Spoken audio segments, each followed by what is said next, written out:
You are Locked On Giants Postcast, part of Locked On Sports Bay Area, on the Locked On Podcast Network. Your team every day. Yo, what's up, everyone, and welcome back to the Locked On Giants Postcast. I am your host, Eric Triple E Engel, the former producer for the Murph and Mac Morning Show on KMBR, and today the Giants finally got a win at Fenway Park and narrowly avoided the sweep 3-1 over the Boston Red Sox. Kyle Harrison tossed 5 innings of one-run ball and pitched well enough for the Giants to win. The bullpen did its job, and Mike Yastrzemski hit a feel-good home run that made even Red Sox fans stand up and cheer. We'll break it all down, but first, I want to thank all of you for watching us on the Locked On Sports Bay Area YouTube channel. Please, if you aren't already subscribed, hit that subscribe button right now. Thanks also for listening on the Locked On Giants podcast feed. However you're getting the show, we appreciate it. Make sure to check out the Locked On Giants daily show for more in-depth coverage. Ben Kaspick does a great job. And today's show is sponsored by Monopoly Go. This fast-paced game lets you team up with friends for tournaments to unlock awesome prizes like unique stickers for trading, cool playing pieces, and hilarious emojis for taunting your friends. So download Monopoly Go now for free on Google Play or the App Store. Game on. Giants 3-1 win over the Red Sox. Kyle Harrison got the start in this one. As I just said, 5 innings of one-run ball, only gave up 3 hits, but the issues with control, man, they're still there. 5 walks in this one, but 7 strikeouts. That is textbook definition of exactly what we've been talking about all year with Kyle Harrison. This guy has electric stuff. I mean, the fastball is so live coming out of his arm. He lives up in the zone with that four-seamer, throws it a lot, but the Red Sox are a really good four-seam fastball hitting team, one of the best in baseball. Kyle Harrison leaning on his fastball more than almost anyone else in baseball as far as starting pitchers go. So it was strength versus strength today, and Kyle Harrison came out on top, and that's something that no other Giants pitcher has been able to do in this series so far, as he held the Red Sox down, really just held them to 1 run. And the Giants bullpen did its job as well. Completely slammed the door shut, 4 innings of shutout ball. We had Duvall in the 9th. We had him pick up another save. Speaking of which, let's move our Camilo Duvall save counter now. 275. There we go. Lock them in. Get some nods. There we go on the stream. So we also saw Tyler Rogers, Eric Miller, and Ryan Walker in this one. Everyone who showed up today pitched great. And this kind of feels like the Giants, like a team from the bullpen. This is in a day when you have your full bevy of arms ready, fresh, ready to pitch. This is, I think, who has sort of risen to the top. The cream of the crop in the bullpen is for sure Ryan Walker. He has been outstanding for the Giants this year. Eric Miller has had a couple blow-up games, but for the most part, he's been very consistent. When he's been bad, he's been really bad, though. And that's why you see that inflated ERA up around 5, a 4.80 ERA for Eric Miller this season. But if you take out a couple of those big blow-up starts or big blow-up innings, he's actually one of the Giants' better relievers. So as long as he can avoid the disaster out there on the mound, then he's going to give you a shutdown inning. It's feast or famine with him, and more often it's feast for the Giants and famine for the other guys. Is Eric Miller has been really, really, really, really good on the mound as of late, and Tyler Rogers has been pretty good as well. He's showed up in about half the Giants games. He's got a sub-3 ERA, 2.63. So he pitched again another clean inning in this one. The bullpen collectively only gave up 1 hit between the 4 guys. This is a very good sign for a team that's struggled out of the bullpen a lot this year. I mean, in the bottom third in baseball in most bullpen categories, they've struggled, and this is a good sign moving back in the right direction on this win in Boston. I'm still unhappy. I'm sure you guys are too, with losing a series out here. First time that the Giants have lost a series since their series against the Rays. However, the Giants aren't very good in Boston. We talked about this yesterday on the show with Paulie Mack. I think they're something like 2-8 lifetime at Fenway Park. So now they got 3 wins lifetime at Fenway Park since 97, since the interleague play began. We're not going New York Giants stats on you with the on the Locked On Giants postcast here today, but it was a nice win. I mean, I think, the biggest moment in this game, obviously, is top of the second inning. Mike Yastrzemski solo home run to right center, a huge moment for Yaz. It was a low cutter almost out of the zone, and he went down and got it. I mean, just a golf swing and inside outed it a little bit to right center, and even Red Sox fans got on their feet cheering for that one. That's how you know it's a big moment. I mean, East Coast baseball fans aren't very often rooting for anybody wearing an opposing uniform, and for Red Sox fans to cheer for a Giants player hitting a home run is kind of a big deal. I mean, it's a nice moment for Mikey Yastrzemski, and obviously, this Yastrzemski family, just royalty in Boston with Carl's, numerous MVPs there, and I mean, all the years that he played in left field, playing that green monster, kind of the same way Mike Yastrzemski plays the right field brick wall out at Oracle. I mean, both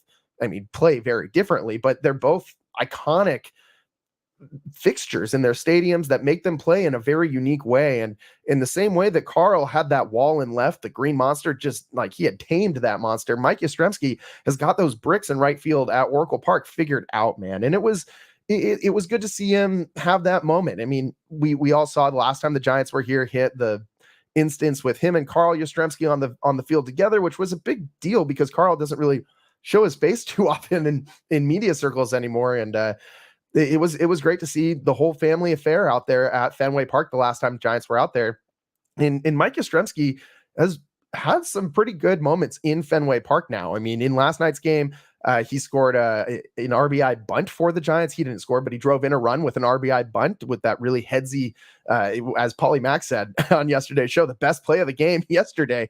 And he's coming into today, he was batting .370, 10 for 27 with 4 runs, 2 home runs, and 9 RBIs since April 18th, and OPS over 1,000. And this is after he began the year 4 for 33 through his first 13 games with no extra base hits. Another home run for Yastrzemski today makes that 3 on the season. And he reached base safely in every game this series. The first game he got hit by a pitch.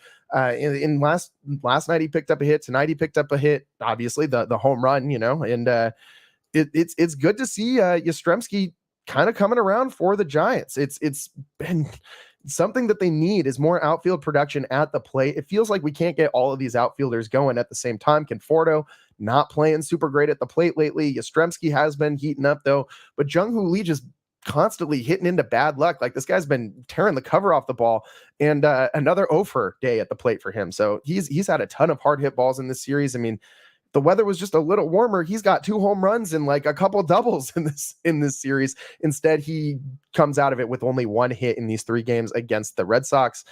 It's tough, man. It's tough. That's tough. But what we did see from Jung-Hoo Lee today was that really, really cool diving catch in center field.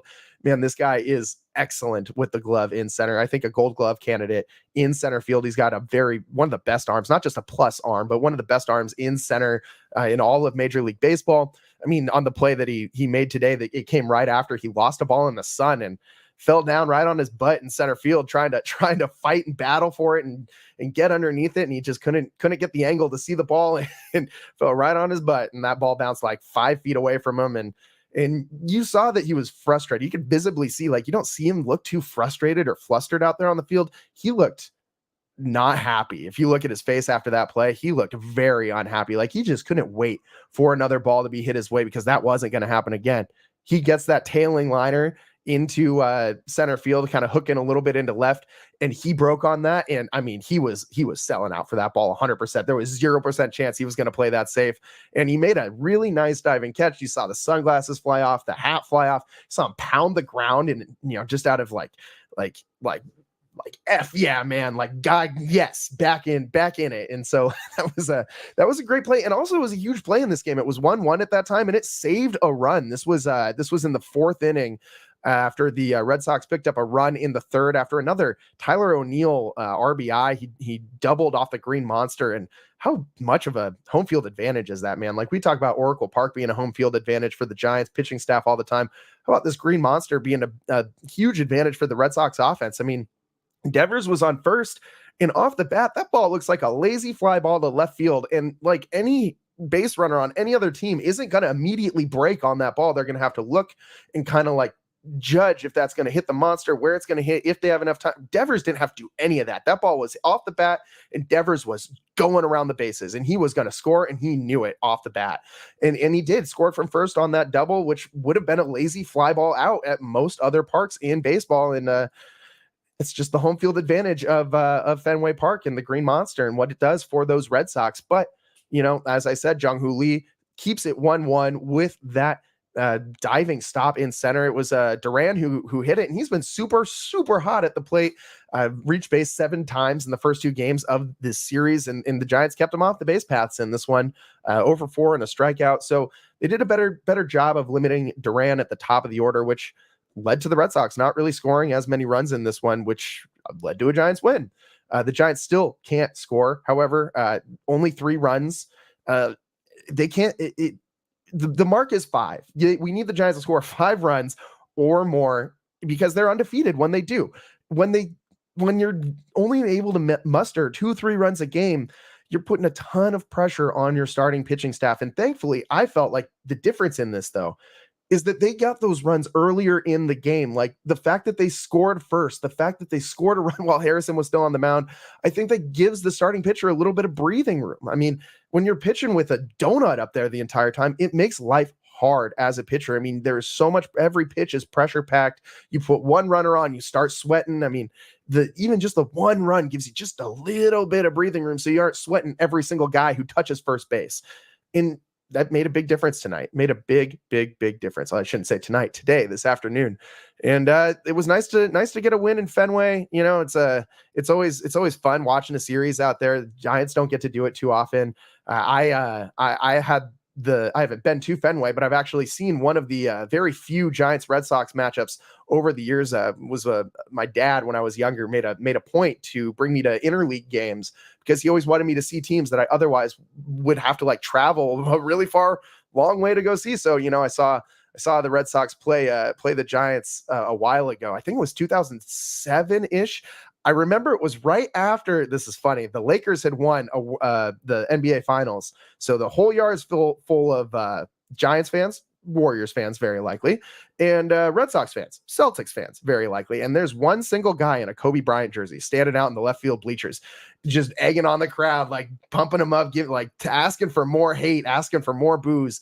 And they put him on the video board, and I've never heard a whole stadium boo one person louder than I heard that one Kobe fan get booed at Oracle Park by all the Boston Red Sox fans and by all of the San Francisco Giants fans all at the same time. It was pretty funny, man. But I digress. The Giants pick up a win, 3-1 in Fenway Park. We got to take a quick break in the show. We will be right back. We got a ton more to break down in this one. Stick with us on the Locked On Giants postcast. I'm your host, Eric Triple E Engel. We will be right back.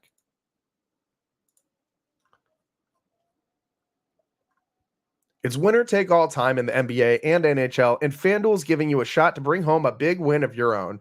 Right now, new customers get $150 in bonus bets with any winning $5 bet. That's $150 to bet on spreads, money lines, player props, and more. Visit FanDuel.com/lockedon and make every playoff shot count. FanDuel, America's #1 sportsbook. All right, time out. We got to pause here to talk more about Monopoly Go. I know what you're saying. Flag on the play. You already talked about that, but there is just so much good stuff in this game. In Monopoly Go, you can team up with friends for time tournaments where you work together to build up each other's boards. The more you win together, the more awesome prizes you unlock. And there's so much more to get. Unique stickers you can trade with friends, complete albums for big prizes, cool new playing pieces to travel the boards with, hilarious emojis for taunting your friends when you smash their buildings or heist their vaults. Plus, Monopoly Go feels new and exciting every day with constantly changing tournaments and challenges. A ton include their own unique mini games like digging for treasure or a robot pachinko machine.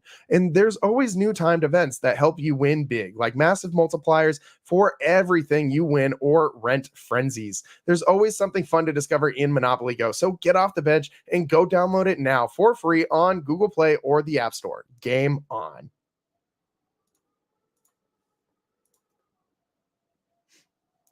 Welcome back to the Locked On Giants postcast. I'm your host, Eric Triple E Engel. Today, the Giants fall 3-1 to the Red Sox in Getaway Day at Fenway Park. And the Giants will be headed to Philly next to play the Phillies, who have been pretty damn good as of late. Their pitching staff has performed really, really well as of late. I mean, the Giants, it doesn't get easier for them. This Red Sox team was a tough matchup. 18-14 on the season. The Giants now 15-17 with the win.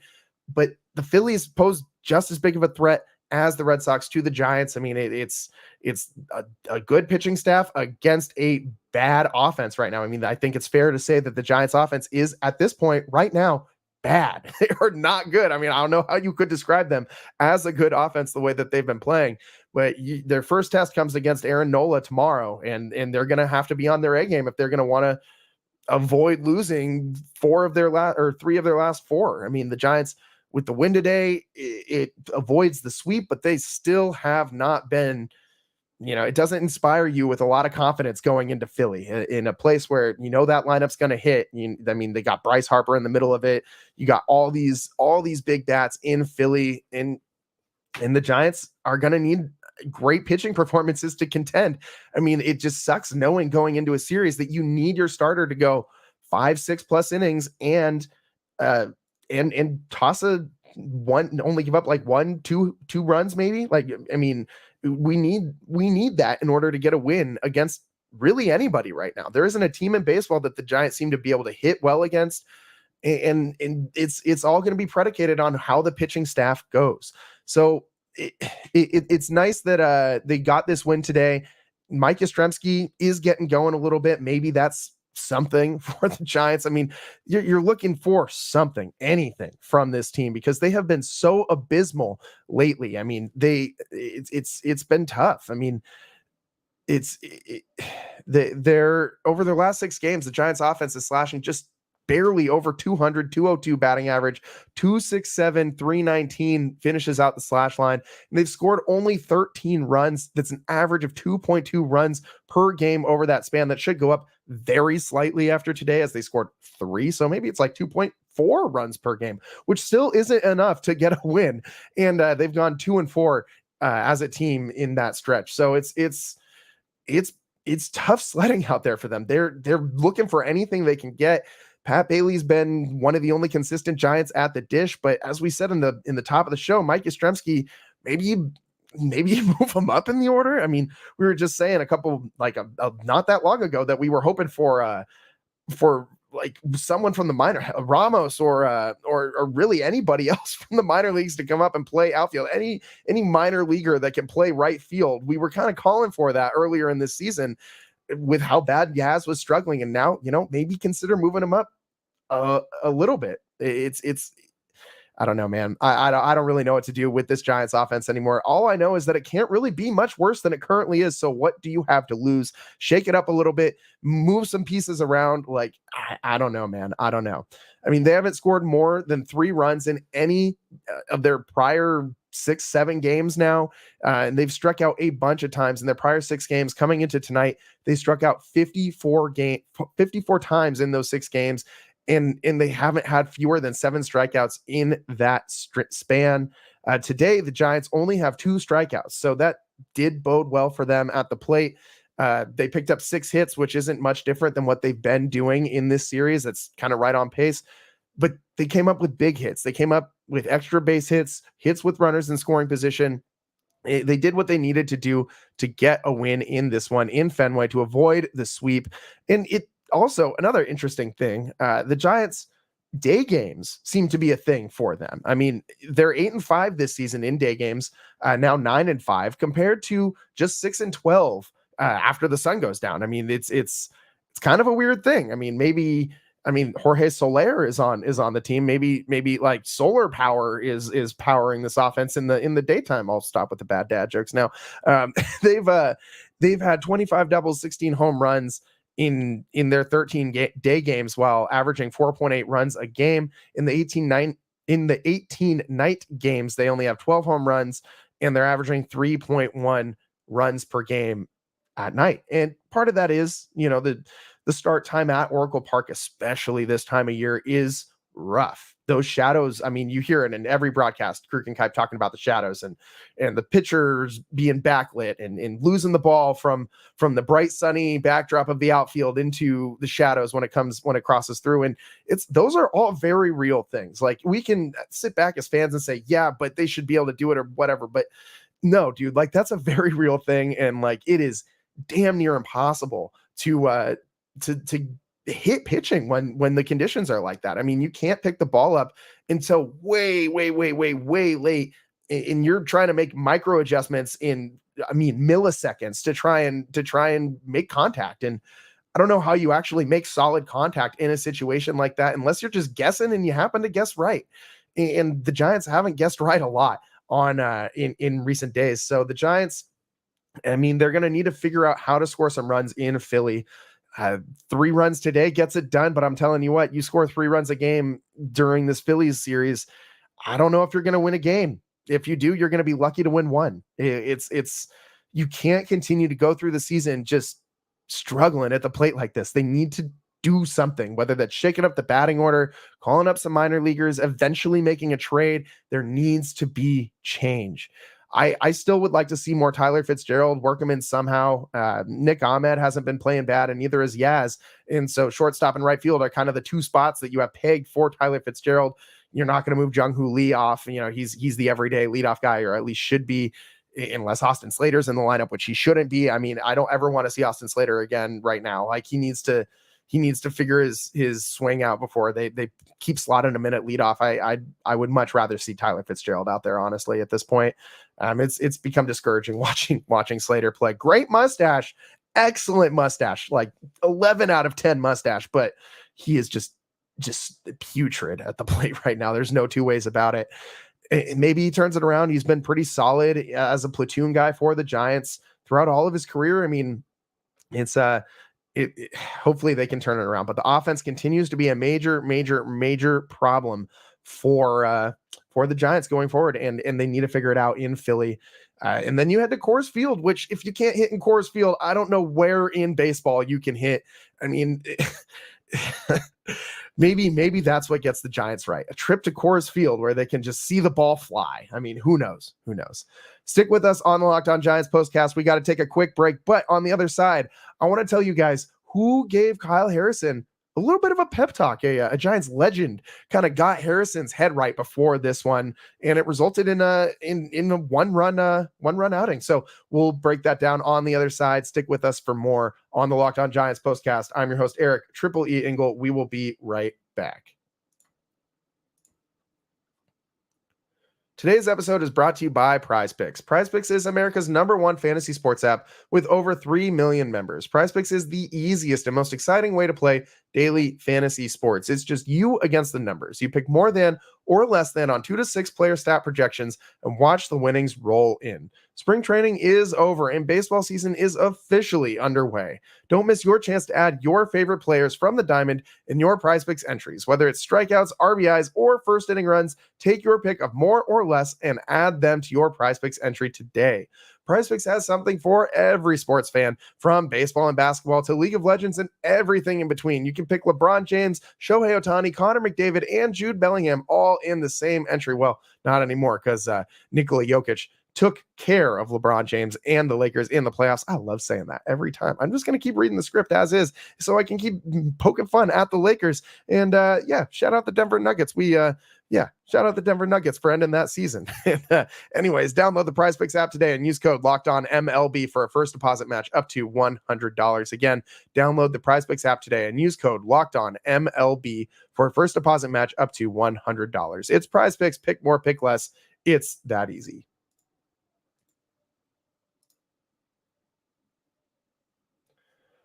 Welcome back to the Locked On Giants postcast. I'm your host, Eric Triple E Engel, and today the Giants pick up a 3-1 win on the strength of a 5-inning, 1-run performance from Kyle Harrison. He was on it tonight despite not having too much accuracy up there. He left 3 runners on in the first inning. He left the bases loaded. The Red Sox today 0 for 6 with runners in scoring position, left 7 total runners on base. Harrison accountable for a lot of that. So he had 7 strikeouts, 5 walks, however, gave up 3 hits, only 1 earned run. So, on a night when he gives up 8 base runners in 5 innings and he is able to pitch around all of that, that's pretty good. His ERA is now below 4, 3.79 on the season. Harrison really putting it together as of late. He had his best outing, I think, of his career last time out against the Pirates in that shutout performance.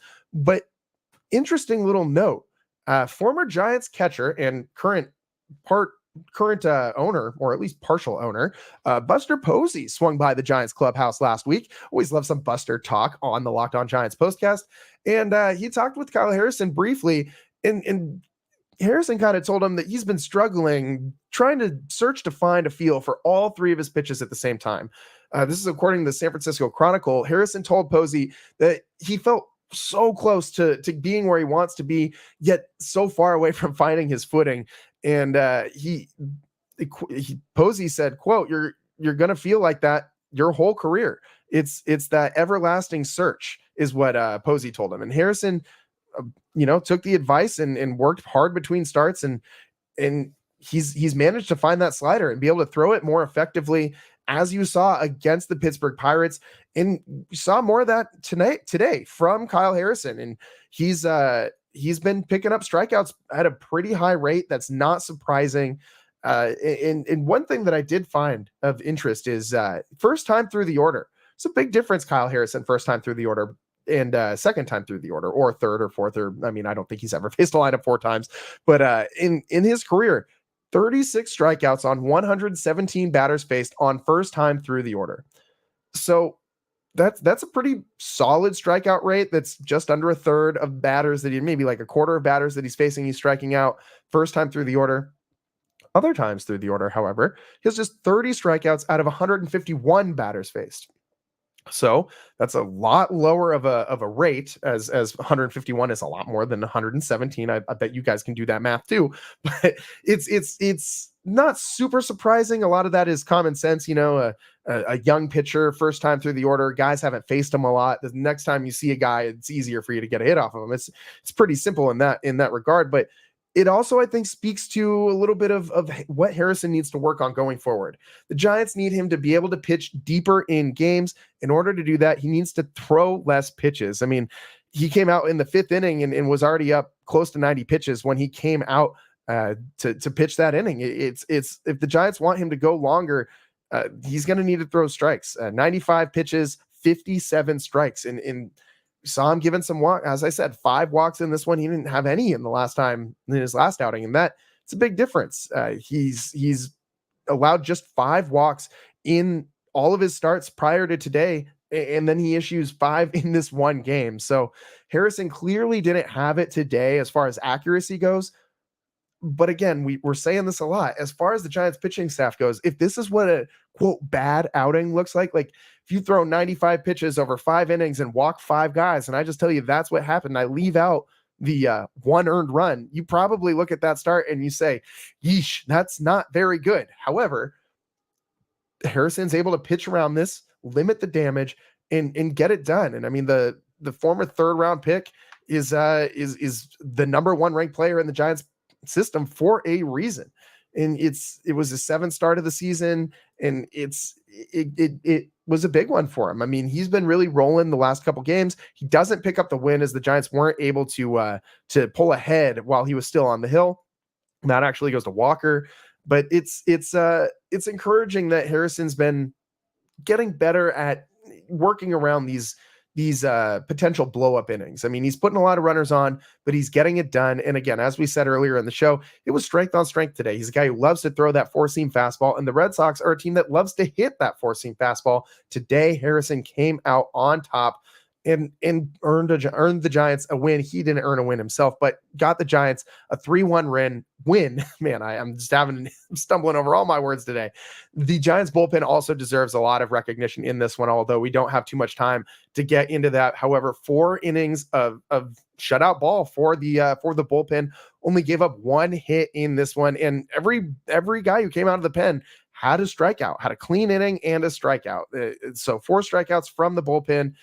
No walks from the bullpen either. This was a great outing from Camilo Doval, Tyler Rogers, Eric Miller, and Ryan Walker. And I think the Giants have found their A team out of the bullpen. Their first guys to come out, and the rest of them, the Taylor Rogers of the world, the Landon Roops, at least currently with Landon Roop, he'll improve as the season goes on. But guys like that, are going to be who you see when the bullpen's a little tired. And but these 4 that we saw today, Walker, Miller, Tyler Rogers, and Camilo Doval, all pitching pretty well this season. Eric Miller has had a couple blow up innings, but for the most part has been really, really, really effective. Ryan Walker's been great, 2.65 ERA. Tyler Rogers has been pretty good too, 2.63 ERA.